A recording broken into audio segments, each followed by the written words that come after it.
우리나라가 신약 임상을 오퍼레이션 하는 나라면에서 서울이 압도적으로 1위를 했단 말이죠. 신약 임상 면에서 뿐만 아니라 신약 개발 면에서도 우리나라가 굉장히 많은 포텐셜이 있기 때문에 또 다른 분야에서도 포텐셜을 보여줘 왔기 때문에 산학연병역 정부가 힘을 합치면 맥라자와 같은 큰 일을 또 한번 할 수 있을 거다 이렇게 생각을 하고 있습니다.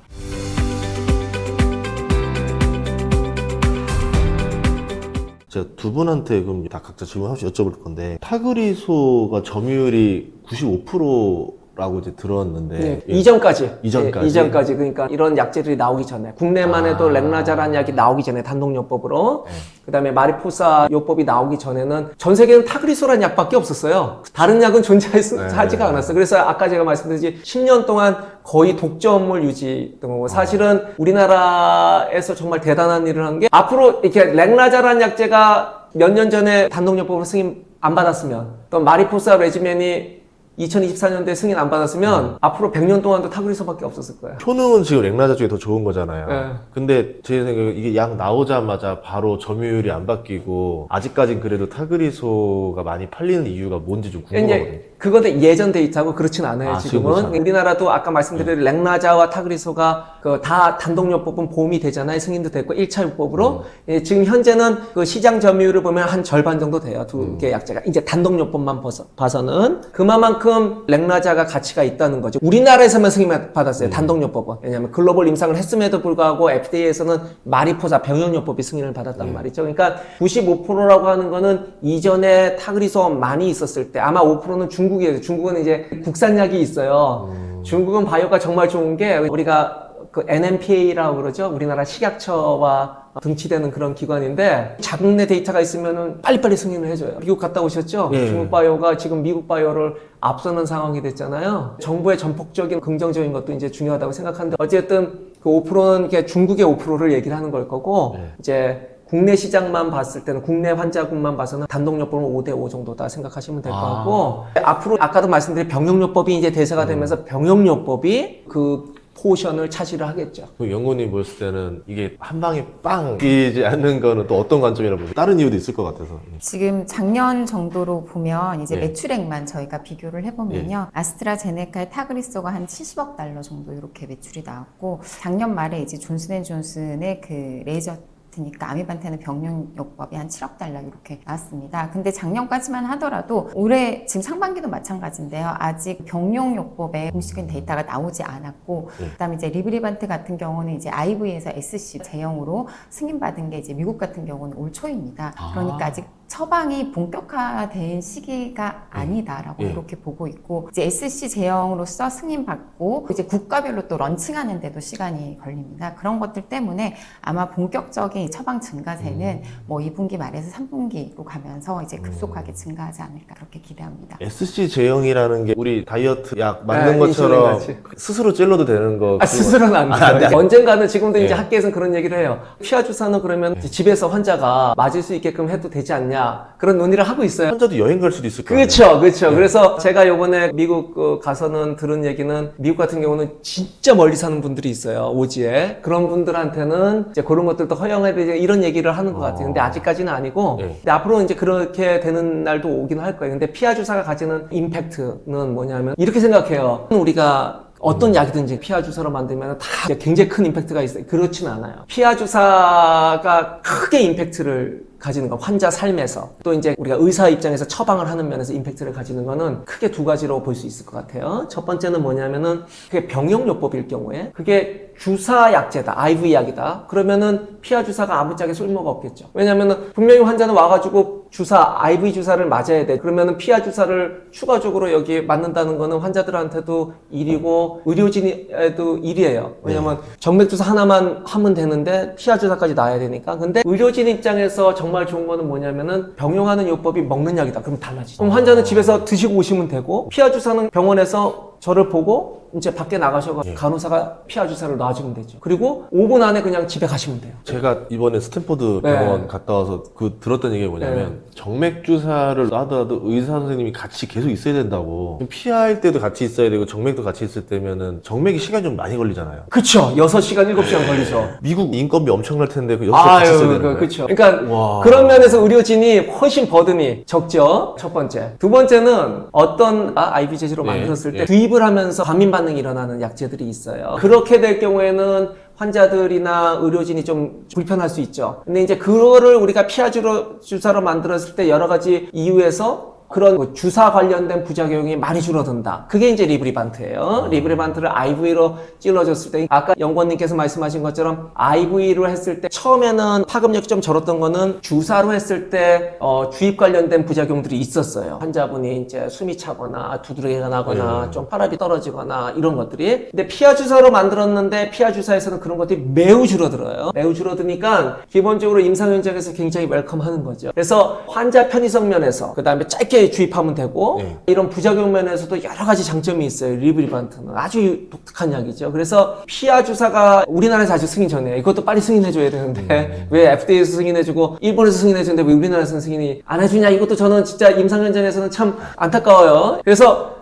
이런 부분이 이제 각 나라에서 승인되면서 네. 점점 이제 파급 효과가 이제 극대화될 가능성이 굉장히 높죠. 그렇게 되면은 렉나자 리브리반트 같은 병용으로 하게 되면은 피하로 끝나는 거고. 그렇죠. 5분 만에 그냥 끝나는 거예요. 그러니까 예. 저 같은 경우는 환자분이 3개월마다 오시면 돼요. 타그리소는 아직 그게 안 되는 거예요. 타그리소는 병용요법인데 그거는 일반 항암이죠. 그러니까 6시간, 7시간 정맥을 해야 되는 정맥을 거예요? 해야 돼요. 그럼 의사 입장에서는 미국 같은 경우 인건비 엄청 비싼데 내가 지금 6시간 하는데 이거 5분 하면 환자를 더 많이 볼 수 있잖아요. 하루 만에. 우리나라도 마찬가지. 왜냐면은 네. 다 큰 병원에서는 우리가 아웃페이션트 인퓨전 클리닉이라고 외래 항암요법 실이라고 거기서 하는데 거기가 환자를 많이 수용할 수가 없어요. 그러니까 그 환자분들이 6시간, 7시간 하면 대부분 뭐 지방에 사시는데 전라도 내려가시고 경상도 그쵸, 내려가시고 그쵸. 제주도 내려가시고 네. 힘들죠. 엄청 네. 힘들죠. 네, 그거 쉽지 않은 거예요. 그리고 기본적으로 이제 물론 이제 병용요법이 다 부작용이 따르지만 일반 항암이라고 하는 거는 우리가 생명을 위협할 수 있는 부작용이 생길 수 있죠. 세포 독성 항암제이기 때문에 흔하진 않지만 그런 게 생길 수 있어요. 그러니까 그거는 우리가 미리 예측 불가능한 그 어떤 순간에 오는 거죠. 그런 부작용들이. 그런 면에서 이 렉나자 리브리반트는 또 추가적인 어떤 어드밴티지가 있어요. 부작용이라는 게 기본적으로 피부 발진이에요. 그러니까 이런 것들을 가지고 환자분이 돌아가시는 법은 없어요. 물론 이제 약간의 삶의 질에 영향을 미칠 수는 있어요. 그런 부분을 또 터치하기 위해서 뭐 여러 가지 이제 연구를 했고 성공적으로 마쳤어요. 그래서 충분히 그런 피부 발진이나 이런 리브리반트와 관련된 부작용을 핸들할 수 있는 여러 가지 장치들이 있기 때문에 설사 생긴다고 해도 이런 것들이 우리가 생명을 위협하는 부작용이 아니에요. 그리고 일반 항암이라고 하는 거 오래 쓰면 기본적으로 그 세포 독성 항암제에 의한 부작용이 생길 수밖에 없어요. 환자들이 그렇죠. 굉장히 불편해하는 수혈도 종종 해야 되고 그런 부분에 있어서 표적치료제 병용이 가지는 어떤 이익은 장점은 환자 편의성, 의료진의 편의성 뿐만 아니라 안전성 면에서도 여러 가지 장점이 있는 거죠. 우리나라 말고 미국 같은 경우는 이 처방하는 거에 따라 받는 게 있다고 들었거든요. 인센티브. 인센티브 같이? 예. 그러면 예를 들어서 똑같은 약 가격을 하면 내가 하루 동안 피하로 되는 걸 처방을 많이 할수록 인센티브를 하루 동안 더 많이 벌 수 있을 거 아니에요? 그 잘 모르겠어요. 저는 그래요? 미국 시스템이라서 아. 저는 그냥 그런 인센티브가 있다고 해서 속으로는 그냥 좋겠다 이런 생각만 했어요. 그러니까 상식적으로 생각할 때 그게 더 유리하다. 사실이라면은 피하 주사를 하는 게 훨씬 미국 의사들 입장에서 유리할 수 있겠죠. 이런 거죠. 5분이라고 그만큼 받는데 6시간이라고 그만큼 받는 그 차이일 테니까. 그러니까 네. 안 맞잖아요, 합리적으로. 지금 제 생각에서 왜 여쭤봤냐면 이렇게 되면 나중에 거꾸로 뒤집어지는 거 아닌가 싶은 거예요. 그러니까 뭐 나중에 병용으로 가서 한 5년 지나볼게요. 렉나자가 그럼 타그리스보다 유리한 게 많으니까 이렇게 되면 나중에 렉나자 병용요법이 시장 95% 처방 점유율을 차지하고 타그리소가 5% 되는 이렇게 뒤집어지는 세상도 오지 않을까. 그럴 가능성이 한 어느 정도쯤 되시는지 좀 여쭤보고 싶거든요. 저는 그냥 그러니까, 이렇게까지만 말씀드릴 수 있을 것 같아요. 네. 저는 이제 그 의료진으로서 아까 말씀드린 대로 여러 가지 이제 장점이 있는 병용요법인 거는 분명하고 두 번째는 뭐냐면은 환자 입장에서 실제적으로 가장 좋은 게 무엇이냐, 가장 바라는 게 무엇이냐, 이런 걸 생각을 하면은 미래의 의학이 어떻게 변할지를 우리가 추정할 수 있는 거예요. 의료라는 게 그런 거잖아요. 환자분들이 원하는 게 뭐냐. 장기 생존이에요. 그 장기 생존을 우리가 좀 더 개런티 할 수 있는 방법은 데이터가 말해주는 것처럼 이 병용요법이고, 장기 생존을 좀 더 안전하게 개런티 할 수 있는 방법이 이 방법이라는 거는 두말할 나위 없는 거기 때문에 장기 생존을 좀 더 확실하게, 좀 더 안전하게 개런티할 수 있는 방법이 이 마리포사 레지민이라는 거는 분명하기 때문에 의료의 어떤 프랙티스가 그런 식으로 변할 수밖에 없다는 것만 말씀드릴 수 있어요. 다른 사람들은 의견이 있을 수 있어요. 그냥 저는 퓨얼리 의학자로서만 말씀드리는 거예요.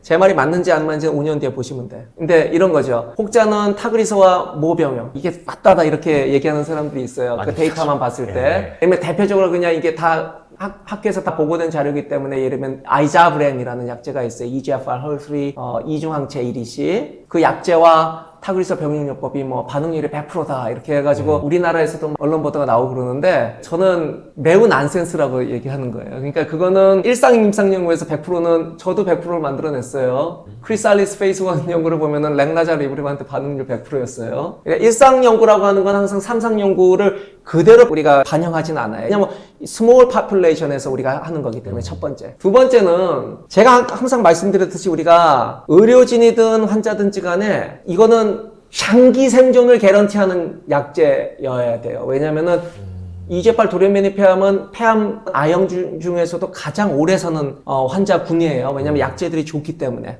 타그리스도 있고 렉나자도 있고 마리포사 레지멘도 있고 그러니까 그러면은 이 약제를 쓰다가 문제가 생기면 안 돼. 1차 약제로. 그렇죠? 예, 그 문제라는 게 이제 우리가 생명을 위협하는 부작용, 약을 중단하는 부작용 이런 것들이 생기면 안 되는 거예요. 그렇죠? 그러면 진짜로 우리가 장기 생존을 개런티해야 돼. 근데 이렇게 봤을 때 우리가 지금 현재 타그리스가 비용되는 여러 가지 약제들이 대부분 ADC예요. 근데 이 약제들의 문제가 뭐냐면 아이자브렌만 보면은 오늘 환자가 투여를 받으면은 다음 주에 또 맞아야 돼. 그 다음에 그 다음 주는 쉬는 거예요. 그 다음 주 또 맞고 그 다음 주에 또 맞고 한 주 쉬고. 그러니까 3주에 2번을 오셔야 돼요. 정맥 주사 항암제하고 똑같아. 6시간 7시간 맞아야 돼. 두 번째. 그 다음에 거의 100%의 환자가 중증도의 백혈구 감소증, 혈소판 감소증이 생겨요. 빈혈도 생기고. 그러면 허구한 날 우리가 호중구 감소증을 예방하는 GCSF라고 그러죠? 예, 이런 약제를 맞아야 돼. 그거에 의한 부작용도 많아요. 그거에 의한 비용도 만만치가 않고. 근육통, 골통증 이런 것들. 두 번째는 수혈도 해야 돼. 수혈도 그런 약제 데이터, 일상 데이터 같이 좀 좋은 데이터만 걸러내도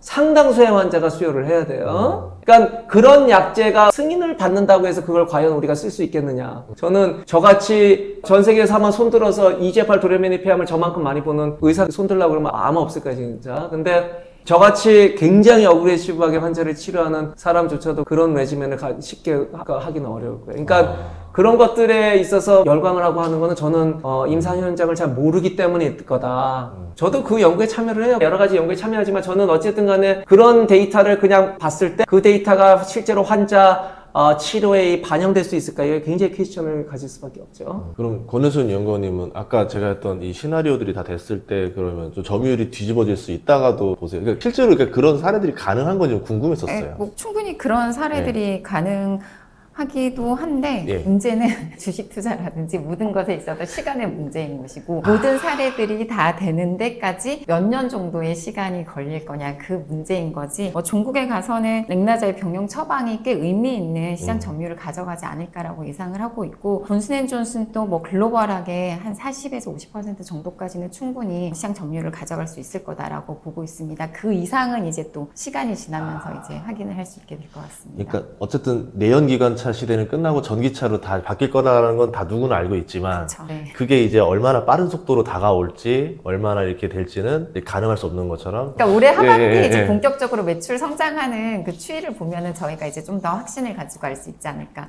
왜냐하면 이게 처음으로 K 항암제가 이렇게 이제 세계적으로 자리 잡았잖아요. 그러면 이제 궁금한 게 그 다음에 위암, 간암 뭐 이런 식으로 또 다른 제2, 제3의 항암제가 K 항암제라고 할까요? 이게 또 전 세계에 이렇게 되는 그 시대가 올 거라 좀 보시는지 궁금해요. 예, 뭐 우리가 스퀴드 게임도 성공했고, 그렇죠? K-팝도 성공했고, BTS도 성공했는데, 현대자동차도 성공했고, 삼성전자도 성공했는데, K-바이오가 성공 못할 이유는 하나도 없죠. 다만 선결 과제가 좀 있어요. 하루아침에 되지는 않을 거고, 저는 이제 그 자리를 빌어서 저같이 학계에 있는 사람이 이제 일선에 있는 사람이 좀 쓴소리를 많이 해야지 결국은 바뀌더라도 빨리 바뀔 거라고 생각하는 게 기본적으로는 말로만 제도 혁신 하지 말고 우리가 중국과 같이 제도 혁신을 해야지 사실은 이 시대의 흐름을 잡아갈 수 있다고 생각을 해요. 물론 규제가 필요하죠. 왜냐하면 의학이기 때문에 의료이기 때문에 규제가 반드시 필요해요.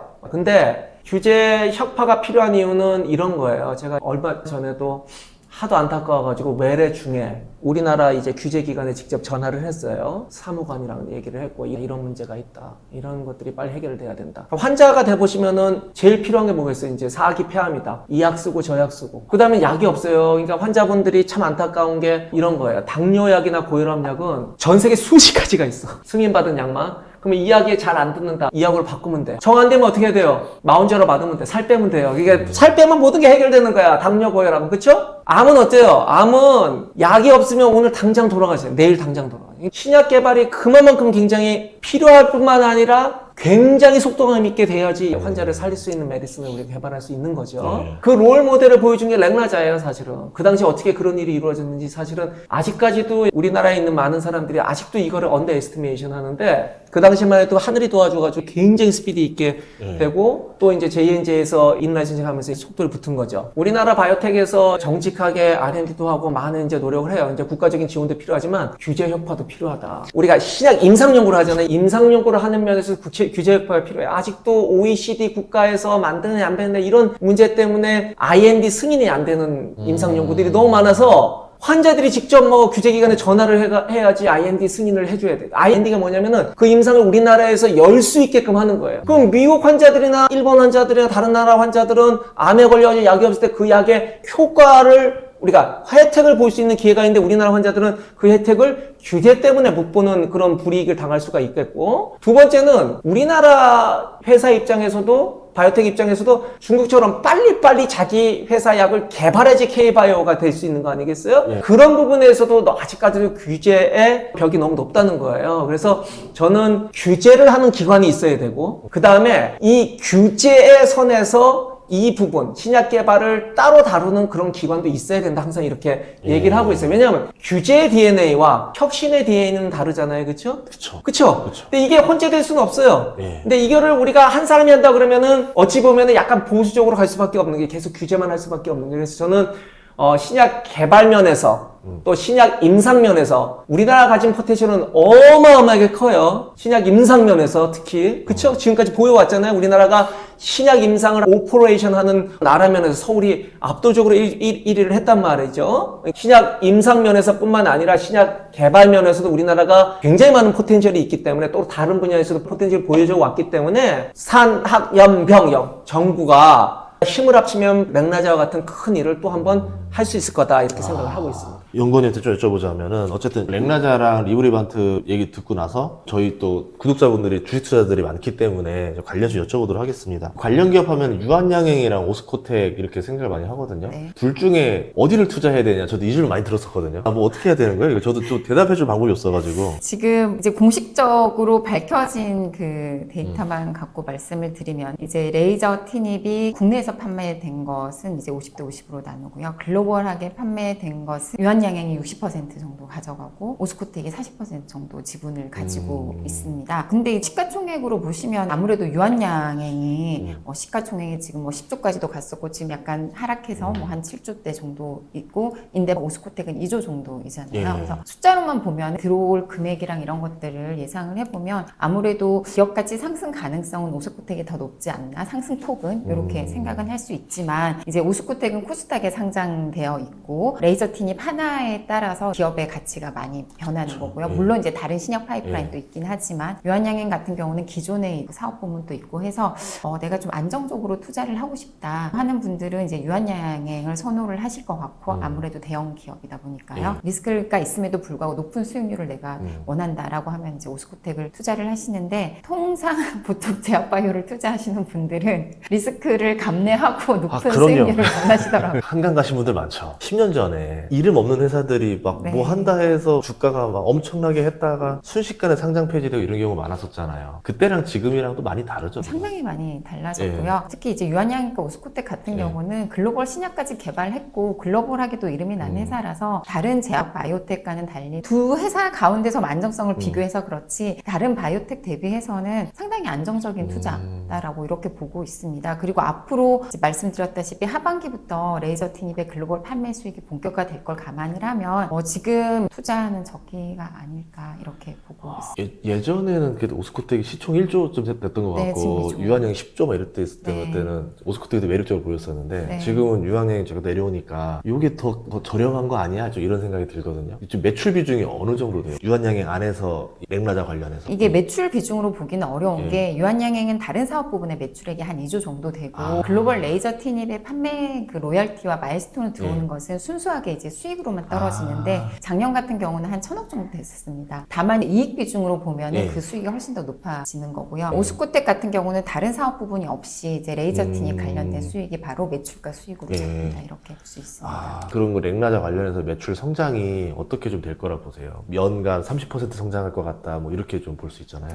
네, 이제 작년에 존슨앤존슨이 레이저 티닙의 매출과 네. 아미반타넵의 매출을 별도로 공시하지 않습니다. 지금 다 합산해서 매출을 공시를 하고 있습니다. 2025년에 경영요법의 매출액이 한 7억 달러 정도 됐었는데요. 지금 1분기에 존슨앤존슨이 실적을 발표를 한 거 보면 작년 대비해서 상당히 많이 82% 성장이다라고 했습니다. 물론 작년 동기라고 하면 2025년 1분기이기 때문에 워낙 매출이 작았던 시절이라서 82%까지 성장을 했다라고 나왔을 것 같은데요. 연간으로 따지면은 작년에 병용요법의 매출액이 한 7억 달러 정도였었는데 올해는 최소 15억 달러에서 이제 하반기에 매출이 증가를 한다면 한 20억 달러까지도 나올 수 있지 않을까라고 보고 있고 합산 매출에는 그 아미반타넵의 단독요법도 매출이 좀 포함이 되어 있습니다. 네. 그래서 그 사이에서 이제 저희가 확실하게 나눠지진 않는데 추정을 해보자면은 그 병용요법 매출액에서 한 35%에서 40 정도까지는 레이저 티닙의 매출이지 않을까 저희가 이렇게 추정을 하고 있습니다. 지금 보면 성장성이나 뭐 데이터들 보면은 되게 좋은데 주가는 그렇게 많이 안 오르는 것 같거든요. 그러니까 다른 네. 바이오들 많이 오르는데 여기는 안 오르는 것 같아요. 이게 다른 바이오들이랑 비교하기가 어려운 게 이게 다른 바이오들은 제가 봤을 때 유한양행과 오스코텍이 레이저 티닙을 성공한 사례를 보고 지금 초기 임상 데이터부터 이미 성공을 가정을 하고 미래를 땡겨오고 있습니다. 내가 그러니까 다음에 BTS가 될 거야. 네, 이렇게. 그렇죠. 그러니까 유한양행과 예. 그 오스코텍이 10년에 걸쳐서 상승한 것을 다른 바이오텍들은 될 거야라는 그 기대감으로 지금 1, 2년 안에 막 상승하고 있는 거다라고 이렇게 볼 수가 있어서 예. 다른 바이오텍과 비교하기는 좀 어렵지 않을까라고 보고 있습니다. 그만큼 다른 바이오 기업들은 더 리스크가 큰 거다라고 볼 수도 있습니다. 여쭤보고 싶었던 게 제대로 된 바이오 좀 고르는 좀 노하우 좀 약이 정말로 약이 예. 되는 바이오를 골라야죠. 네, 맞습니다. FDA 승인받는. 승인을 받을 수 있는 근데 그거를 일반 투자자는 알 수가 없어요. 그냥 얘기만 듣고 와 간암 된대, 폐암 된대, 위암 된대. 그래서 이제 CEO를 봐야 되는지 예를 들어 약이 효능이 얼마나 있는지를 정보를 조사하려면 어디 쪽 정보를 좀 봐야 되는 건지 저는 이렇게 생각해요. 바이오는 정직해야 되죠. 데이터의 신뢰도는 아주 중요하죠. 근데 이제 중요한 거는 뭐냐면은 공신력 있는 학회에서 그 정보가 공유되는. 암이다 그러면은 우리가 아스코, 에스모, 그다음에 뭐 세계 폐암학 PCR 이런 데서 공식적으로 우리가 피어 리뷰를 거쳐서 발표가 되는 이런 이제 정보가 가장 중요하고 그런 정보를 바이오 애널리스트가 분석하는 것보다 이제 실제적으로 KOL들이 분석해서 그 사람들이 어떻게 생각하는지 이걸 귀담아 듣는 게 굉장히 중요할 것 같아요. 저는 미국 같은 경우도 바이오 애널리스트를 자주 만나서 인터뷰를 하고 그 다음에 바이오텍 대표들도 자주 만나고 뭐 학회에서도 많은 이제 KOL 교류를 하는데 이게 레벨이 굉장히 비슷해야 돼요. 바이오는 그래야지 데이터의 어떤 신뢰도가 높아가고 또 하나는 서로 감시 기능을 하는 거죠. KOL은 이만큼 당연히 KOL이니까 높겠죠. 근데 이제 나머지가 이제 이해 수준이 낮거나 정보의 수준이 낮으면은 당연히 갭이 생길 수밖에 없어요. 이제 이런 데서 신뢰도에 영향을 미칠 수밖에 없는 거거든요. 그런 면에서 저는 이제 우리나라 바이오도 좀 더 이런 부분이 좀 많이 성숙해야 된다고 생각해요. 미국 바이오처럼. 뭐 이런 거죠. 바이오 신뢰도가 높아져야지 성숙된 투자자들이 투자가 될 거고 그래야지 우리나라 바이오가 더 성장을 하고 중국이나 미국처럼 진짜로 좋은 약을 실패가 있을지언정 개발에 성공한다고 생각하거든요. 그러니까 궁극적으로는 뭐냐면은 어떤 KOL들의 의견 그게 굉장히 중요하다고 생각해요. 키워드를 봐야 어떤 약재에 대해서, 필드에 대해서. 연구원님 그럼 바이오주 잘 고르는 비법 하나만 알려주면 좋을 것 같아요. 비법이라고 하면 네. 물론 말씀하신 네. 것처럼 학회에서 얼마나 좋은 데이터를 발표를 했는지 검토를 해보고 이제 내가 직접 투자하면 좋긴 하겠지만 많은 투자자들이 전문가가 아니다 보니 그런 기간 어렵습니다. 그래서 제가 실질적으로 보면 제약바이오를 투자하시는 많은 분들이 내가 검증을 하기는 어려우니 모두가 다 인정할 수 있는 하나로서 빅파마에게 기술 이전을 했다. 그러면 이제 거기다가 이 회사가 개발한 약은 물론 뭐 상당히 많은 기간이 남아있음에도 불구하고 그냥 약이 되는구나 라고 생각해서 10조 간다. 왜냐면 유한양행이 10조를 갔었으니까요. 임상 1상 단계에서부터 계속 주가를 상승시키는 그런 행태가 보이는 것 같습니다. 물론 빅파마에게 기술 이전했다는 것이 상당히 훌륭하고 그것도 되게 어렵거든요. 대단한 일이긴 하지만 기술 이전한 이후에 또 임상 1상, 2상, 3상을 거쳐야 되고 또 상업화 단계를 거쳐야 되기 때문에 시간이 많이 필요하다. 이런 것들을 좀 생각을 하시고 너무 성급하게 투자를 안 하셨으면 좋겠습니다. 저는 야구 선수를 많이 비유하거든요. 미국 진출했다고 해서 바로 잘하는 건 아니고 마이너리그에서 또 그 단계 밟아 올라가고 메이저리그에 또 몇 년 걸리더라고요. 그때까지 그냥 충분히 기다려주는 관점이 필요하다. 그래서 또 이제 요즘에 그러한 것들을 또 어느 부분 또 인식을 하시니까 그래도 아무나 빅파마에게 기술 이전을 하긴 어렵다. 한 번 해본 회사가 그 다음번에도 하지 않겠냐. 그래서 이제 트랙 레코드가 있는 회사들을 많이 선호를 하셔서 한 번 기술 이전을 했다. 그러면 이제 두 번째도 하겠지. 이러한 기대감으로 이렇게 투자를 하시는 것 같습니다. 저는 바이오 투자할 때 제일 어려웠던 게 PER이었거든요. 이게 너무 차이가 심하니까 예를 들어 뭐 렉나자가 잘 돼서 유한양행이라든가 오스코텍이라든가 이런 기업들이 이제 확실히 자리를 잡고 성장을 잘 앉았다라고 하면 적정 PER을 어디를 기준으로 둬야 되는 게 좀 좋을지 빅파마로 봐야 되는지 국내로 봐야 되는지 보통 빅파마들 같은 경우에는 PR 이제 투자 지표가 한 10배에서 15배 정도 이렇게 됩니다. 그 이유는 빅파마들은 아무리 혁신적인 신약을 개발해도 전체적인 매출의 성장을 봤을 때는 이제 높은 성장률이 나온다고 해도 한 5%에서 7% 성장률 정도가 이제 성장하는 바이오텍들은 이익 성장률이 뭐 30%에서 50% 이렇게 나오면 PR이 한 30배에서 50배 정도까지도 되기는 하는데 지금 이렇게 실적이 나오는 회사들이 거의 없다라는 거. 그쵸. 그래서 미래에 나올 그 수익 추정을 하고 거기를 현가시켜서 PR을 30배 정도 이렇게 구별을 하는데 뭐 그렇게 할 수 있는 회사도 많지가 않아서요. 우리나라에서 뭐 유일하게 뭐 오스코텍, 유한양행 이런 회사들이 지금 그렇게 평가할 수 있는 수준이지 않을까 이렇게 보고 있습니다. 그럼 뭐 PER 30배라고 예를 들어서 그렇게 한다면은 올해 이익 기준으로 30배를 봐야 돼요? 아니면 내년이나 5년 뒤에 30배를 어느 정도의 그 약이 창출해낼 이익을 가시했을 때 출시하고 나서 한 3년에서 5년 정도가 이제 성장 궤도에 본격화된다라고 감안을 해서 그때의 수익의 한 30배 정도 미리 반영을 시키는 게 제약바이오의 투자자들의 특성이다. 왜냐면 이제 제약바이오가 성장성을 보는 산업입니다. 그러면 대략적으로 한 5년 뒤에는 요 정도 점유율이 나올 거고 그럼 요 정도의 이익이 나올 거라고 추정을 해보고 거기에 한 30배를 적용해보면은 대략적으로 시총이 보이네요. 시총이 생각이 날 텐데 문제는 그게 정확하게 그쵸. 변수는 엄청 심하죠. 보통 이제 3조에서 5조 판매해서 뭐 그쪽에서 이익이 뭐 1조 이상 나올 거다. 그래도 막상 가보면 또 그렇게 안 될 경우가 많으니까. 어쨌든 말한 대로 최상의 시나리오를 된다면은 투자로서 매력이 이렇게 보이는 거고 중간이라 하더라도 요 정도 좀 나오는 거고 대략 이렇게 좀 간을 보면서 리스크를 지면서 투자할 수 있겠네요. 마지막 질문 하나인데요. 두 분에게 모두 질문해보고 싶은 게 지금 AI 쪽 시장이 빠르게 되고 있잖아요. 그 빅테크들이랑 뭘 하는 것들이 계속 이렇게 있더라고요. 그 보면서 이 AI가 앞으로 암 정복에 얼마나 도움이 될 건지를 저는 이제 교수님한테 여쭤보고 싶었고 AI가 바이오 주가들의 영향을 얼마나 줄 건지 연구원님한테 여쭤보고 싶었던 질문이었거든요. 각자 대답해 주시면 좋을 것 같습니다. AI가 암 치료제 개발, 지평을 넓히는데 크게 영향을 주겠죠. 어떤 식이냐면은 신약을 디자인하고 테스트하고 전임상에서 환자한테 테스트를 하고 아주 지난한 이제 과정들이잖아요. 각각의 요소에서 트라이얼 에러를 줄이고 속도를 굉장히 단축할 가능성이 높을 거라고 생각해요. 신약 개발하면서 어떤 경험이 있냐면은 항체 디자인을 하잖아요. 근데 예전에는 항체 디자인을 하는데 우리가 그동안에 보고된 항체 디자인을 몇 가지를 10가지든 20가지든 해가지고 다 테스트를 해봤어요. 근데 우리 그 알파폴드 포함해서 여러 가지 이제 AI를 이용해서 요 항체는 요 타겟에 이렇게 바인딩하니까 얘는 이런 부분에 문제가 있다. 이거를 미리 예측할 수가 있어요. 그러니까 우리가 제거를 할 수 있죠. 테스트를 예전에는 20개, 30개 하던 거를 한 5개 이라 줄일 수 있죠. 그 안에서 우리가 할 수 있으니까 굉장히 빠르게 신약 개발을 할 수 있어요. 두 번째는 많은 회사들이 노블 타겟, 남들이 안 해본 암에서 생기는 중요한 그런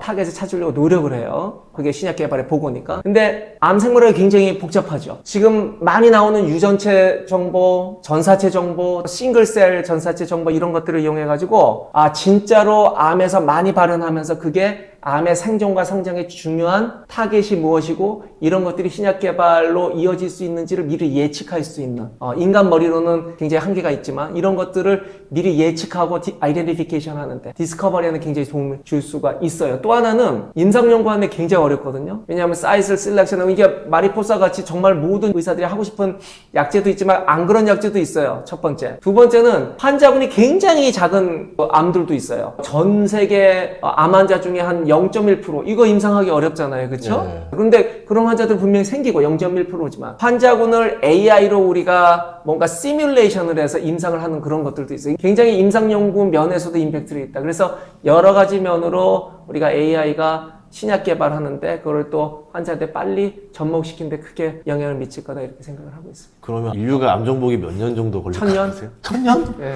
그렇게 많이 걸려요? 암 정복을 하고 싶은 게 모든 사람들의 꿈이잖아요. 네. 근데 이제 암을 일선에서 보는 사람 입장에서는 물론 AI가 달라지면 우리가 생각하는 거 이상으로 굉장히 빨라질 거라고 우리가 희망은 하지만 지금 현재 속도대로 하면은 쉽지 않아요. 아까 말씀드렸던 사기 폐암으로 진단받으면 아직까지 우리가 물론 여러 가지 있긴 하지만 평균적으로 2, 3년이잖아요. 지금도. 환자들이 바라는 수준대로 하려면 이게 얼마나 오래 걸리겠어요. 암보험을 하나 가입을 해야 되겠네요.